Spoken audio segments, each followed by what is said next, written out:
Oke, shalom. Shalom. Sekarang saya mau bercerita. Yang mau rekam boleh. Saya mau menceritakan sejarah bangsa Israel yang panjang dalam waktu yang tidak terlalu lama. Jadi ini adalah ringkasan sejarah saja. Ya, jadi sebenarnya sejarah bangsa Israel itu dimulai dari nenek moyangnya, yakni Abraham. Ya. Abraham adalah nenek moyangnya bangsa Israel, tapi Abraham sendiri bukan orang Israel. Menurut keterangan kitab Kejadian, Tuhan memanggil Abraham keluar dari negerinya. Negerinya itu adalah Ur Kasdim, daerah orang Kasdim. Sedangkan Ur Kasdim itu di mana? Ur Kasdim itu di Mesopotamia. Mesopotamia itu di mana? Mesopotamia itu di wilayah Irak. Ya, negeri di seberang Sungai Efrat. Karena itulah maka Abraham itu bukan orang Israel. Abraham itu adalah orang Irak. Karena dia dipanggil oleh Tuhan, dia pindah bersama dengan keluarganya dari Ur Kasdim, lalu tinggal di satu tempat yang namanya Haran. Haran itu di mana? Haran itu di Turki. Jadi Abraham dari Irak pindah ke Turki setelah ayahnya Tera mati, baru datang panggilan Tuhan yang kedua. Kalau saudara baca di Kejadian 12, Tuhan Allah memanggil Abraham untuk pergi. Bukan Abraham keluar dari Ur Kasdim, tapi dari Haran. Itu berarti Kejadian 12 itu adalah panggilan yang kedua buat Abraham.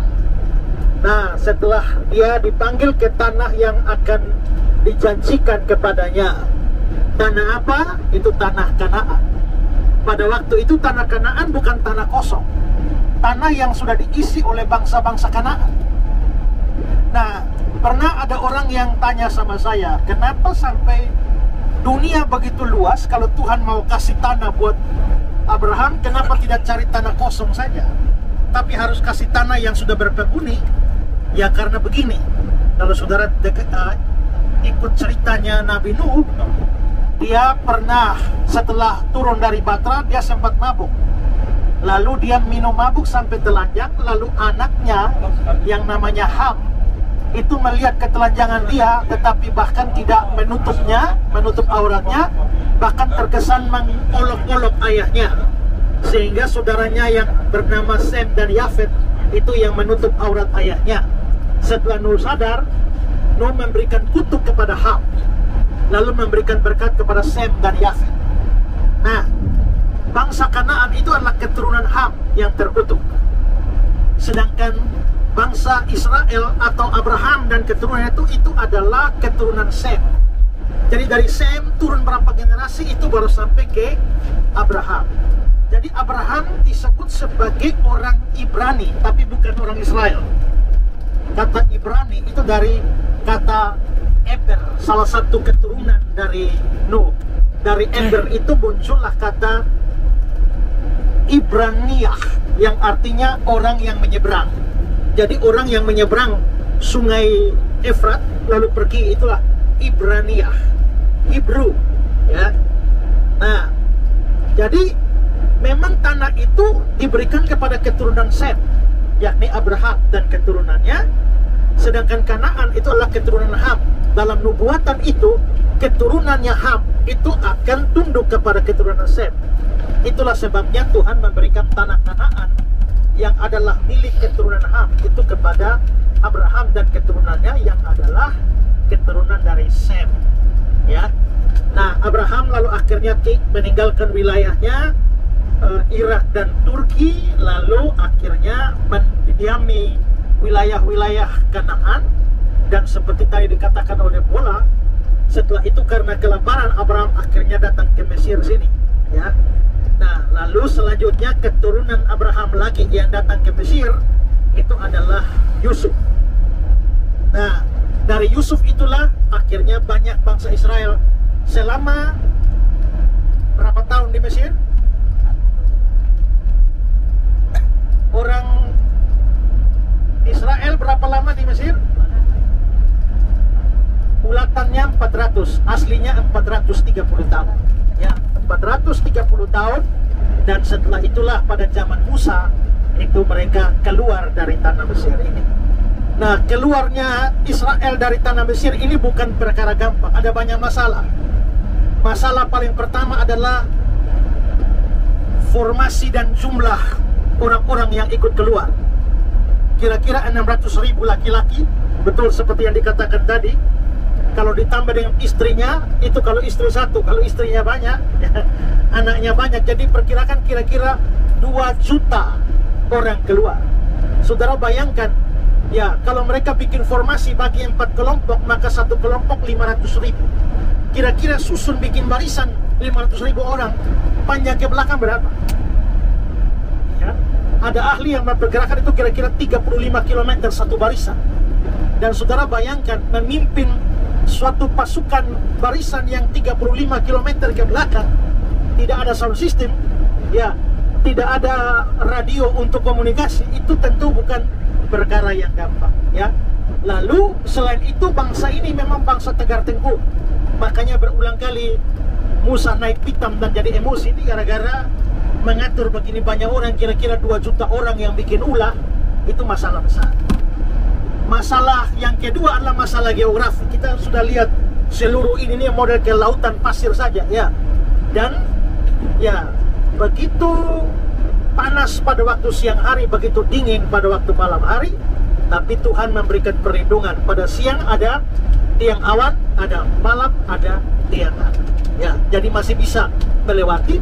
Mereka, ya tadi seperti ditanyakan atau dibilang Ibu Tarisa, kenapa sampai 40 tahun? Karena belum ada visitor, ya. Itu memang bahasanya pemimpin tur itu memang begitu, ya. Tapi yang pasti adalah karena mereka banyak berdosa. Jadi satu generasi habis di padang gurun.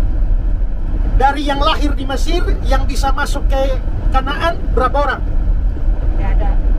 Ada 2, yaitu ya Yosua dan Kaleb. Musa saja tidak masuk, ya, semua mati di padang gurun. Sampai generasi baru masuk sudah lupa ceritanya. Kan ini cerita di dalam kitab Keluaran, kan? Tapi karena generasi jadi kitab Keluaran sudah mati semua, anak-anak yang lahir di padang gurun tidak tahu cerita apa lagi. Maka sebelum Musa mati, semua sejarah itu perlu diceritakan ulang. Karena diceritakan ulang, makanya kitabnya namanya Ulangan. Oh, gitu ya. Jadi ulangan ini bukan sama kayak kita ulangan di sekolah, bukan. Diceritakan ulang, makanya cerita itu sudah ada di kitab Keluaran, diulang lagi di dalam kitab Ulangan. Karena ini Musa sudah mau selesai dan generasi awal itu tidak tahu cerita apa-apa. Bagaimana keluar dari Mesir, ada peristiwa apa, mereka tidak tahu. Maka diceritakan ulang. Nah, karena itulah setelah itu Musa naik ke Gunung Nebo yang kita sudah ke sana, mati di sana dan tidak bisa menginjak tanah itu. Dilanjutkan dengan Yosua dan melalui peperangan menaklukkan, meruntuhkan tembok Yeriko, lalu mulai menaklukkan Kanaan. Kanaan yang adalah wilayah yang kita tahu sebagai Israel sekarang.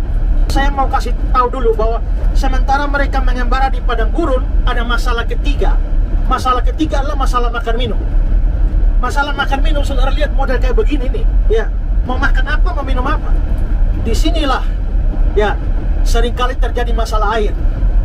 Makanya butuh mujizat. Musa kadang-kadang bikin mujizat, lalu air dari Tuhan datang. Tapi masalah makan, Tuhan pernah memberikan suatu makanan yang aneh kepada mereka. Nah, begitu sesuatu yang rasanya dan modelnya aneh, orang Yahudi, orang Israel belum pernah lihat makanan ini. Begitu melihat makanan itu, mereka bilang, apa itu? Apa itu? Apa itu? Dalam bahasa Ibraninya, mana? Mana? Oh, mana? Nah, akhirnya makanan itu dikasih nama mana. Jadi mana itu artinya apa itu? Gitu ya. Nah, jadi akhirnya mereka makan mana itu selama 40 tahun. Sampai mau masuk. Sebenarnya apa itu mananya? Itu model kayak ketumbar. Ya. Nah, jadi Jadi mereka makan sampai, ya saudara bayangkan kalau kita makan makanan di sini saja 2 minggu saja rasa bosan ya. Apalagi mereka makan mana 40 tahun. Kayak Makanya ketumbar. mereka pernah ngomel kan, akan makanan ini kami telah muak. Iya, iya. Gara-gara mereka ngomel begitu, Tuhan murka sampai kirim ular tedung, takut mereka semua sampai mati. Baru akhirnya Musa ngomong pada Tuhan, Tuhan bilang suruh bikin patung ular, siapa yang melihatnya akan sembuh. Akhirnya itu adalah gambaran dari Yesus. Seperti Musa meninggikan ular di padang gurun, Iya. demikianlah anak manusia akan ditinggikan supaya setiap orang yang percaya kepadanya beroleh hidup yang kekal.